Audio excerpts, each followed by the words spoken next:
Okay, we're at Imagine Books again in Weymouth. I almost forgot where we were then. And I'm talking to Gary Biltcliffe about his books, The Spirit of Portland, Revelations of a Sacred Isle, and The Spine of Albion. So, first we'll start with The Spirit of Portland, I think. Gary, can you give a sort of short thumbnail of what the book's about? Okay, The Spirit of Portland is a book that reveals the mysterious side of Portland. Instead of, like most authors like to refer to the 19th century history or the wartime or the quarries, the naval history, I discovered there's something very special about Portland. It had more stone circles than any other island around Britain, so the ancients believed it to be sacred.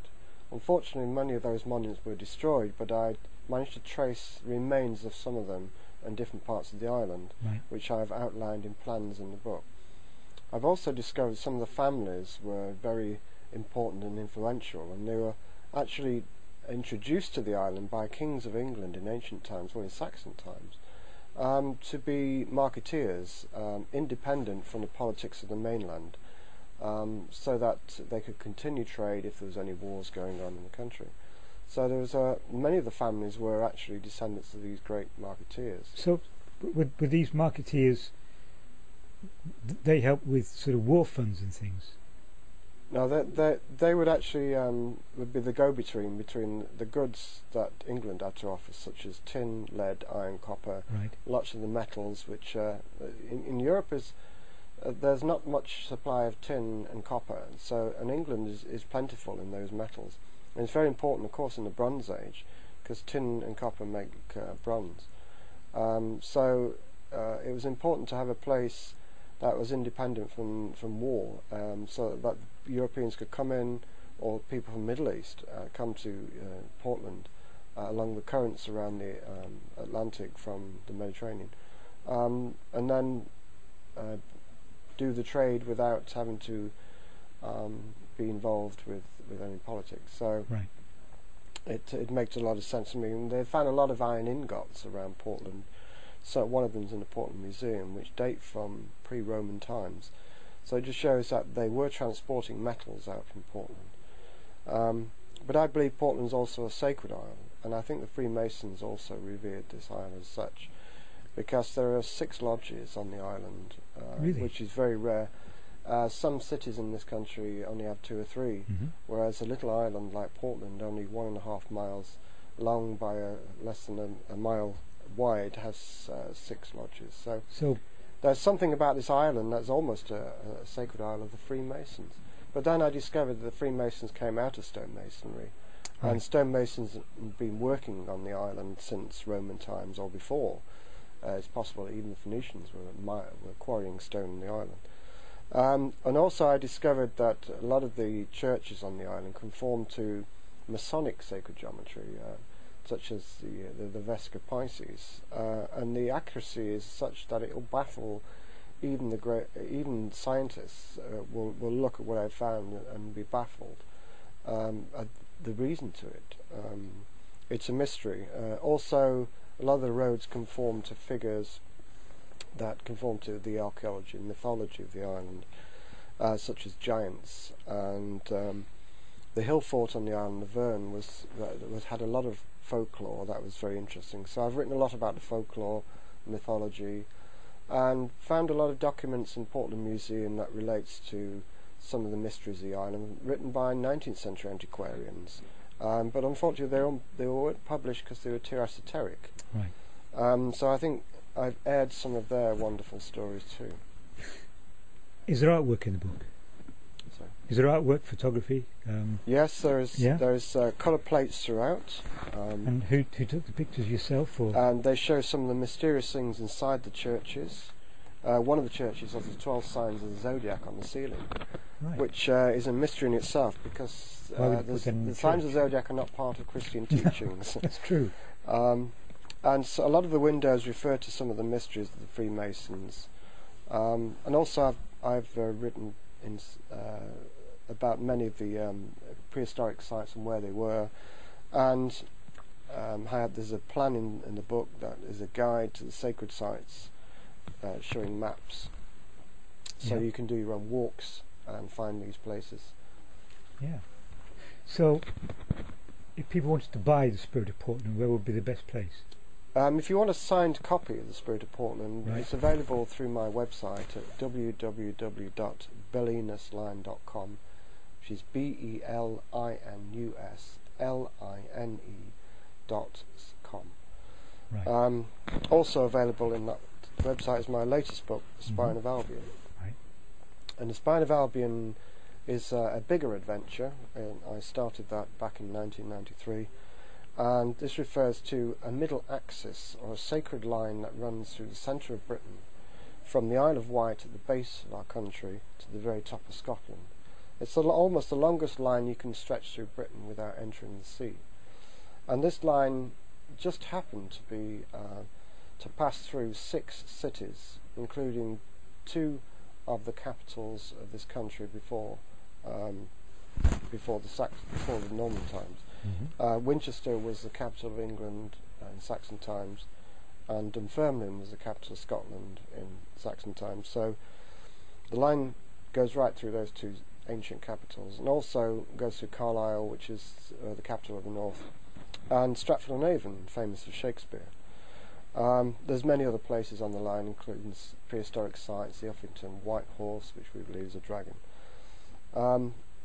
The line basically is a north-south equivalent of the east-west Michael line, which has been researched in the past 2 decades by people like John Michell, Hamish Miller, Right. Paul Broadhurst, and the Sun and the Serpent. So, in a nutshell, you could say I've explored this line in the same way as Hamish Miller, the dowser, in the Sun and the Serpent. And what we discovered was actually amazing. We discovered connections with the Angevins, who seem to have built important religious and political buildings on this line, and used the power, the hidden esoteric powers of this country, to manipulate the people of this island. And they purposely, like the Chinese geometrists who were able to manipulate the dragon power in the land, these Norman barons were also able to manipulate the energies to influence the people. There is evidence of this all the way up the line. I asked you before about the Chinese dragon lines. Yeah? Do you think there's any connection with those? Yes, well, the Chinese have a history going back to 3000 BC, and I think over the centuries they understood the hidden forces in the land, the mystery behind nature, the fertility force in the land, and they recognise that the land has powers that can be tapped, and often flowing streams like rivers. Right. And these power streams, if you like, they refer to them as dragons or serpents, and so they're depicted as such, although they're not reptilian creatures. They're literally streams of energy that flow and not in straight lines, but sort of like a serpent moves in the landscape. Yeah. So they're called them dragons or serpents because they move around the landscape like dragons. But they understand that these energies come in yin and yang, positive and negative, or male and female, and often they stick to a certain course, like along the Michael line, this east-west line, the longest east-west line through Britain. A male and a female dragon weave around these places, connecting with some of the most important prehistoric sites in this country, such as Glastonbury and Avebury, whereas our line connects with other important sites, such as Rollright Stones in Oxfordshire, the Uffington White Horse, which we believe is a dragon, which is a whole complex like Avebury of prehistoric monuments, and the Shap monument at the centre of Britain, which is unfortunately destroyed now, but in the 16th century it was a serpent temple exactly like Avebury. So that was almost like the northern serpent temple.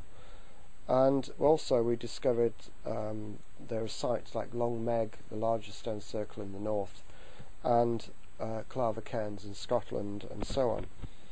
But what was interesting is that the line itself is orientated to a particular part of the sky where the stars of Cygnus set, Right. every Swan. night. And so whoever marked out this line in ancient times was aware of the stars of Cygnus. Mm-hmm. And we discovered through the writings of Andrew Collins recently that there are many monuments around the world that are orientated to the stars of Cygnus, and we wondered why this was. And scientists recently discovered that in underground laboratories deep down in the rocks of the Earth, that they've had these light particles penetrate the rocks and been measured.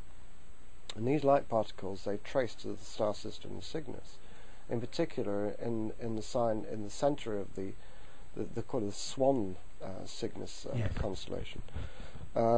At the star of Sadir, just south of there's a signal coming from a neutron star, which is pumping out these bursts of light particles. And it's instead most particles that are being beamed to Earth disintegrate, or as they go through about 10 feet of rock, they're gone. But these particles are electrically charged and go right through the Earth. And people deep underground can see flashes in their eyes because these light particles from Cygnus are actually interacting with us. It's very, very much like astronauts. They can see that Yes, too. exactly. But scientists have discovered that there's something about these light particles that are changing or may have an effect on our DNA. And Andrew Collins discovered that that these bursts of activity coincide with leaps in human evolution, as if that when the beams have occurred, we've suddenly become cleverer people, had greater ideas. I don't know, we had leaps in imagination, in ideas, and like a trigger of something. A trigger, yes, exactly. So it's possible, and it's interesting as such that the longest tract of land east-west in this island points to the rising of the Beltane sun, which is when nature is given its infusion of energy to create fertility in the land. And its north-south axis is centred upon a place where there's another sort of massive electrons pointing to Earth. So it's as if our island itself is very sacred indeed in its orientation. And these two lines, I believe, are very important. So I believe we connect with these lines and these places of power, it actually helps you. We discovered that people who have been born on this line have become great people, great inventors, spiritual people.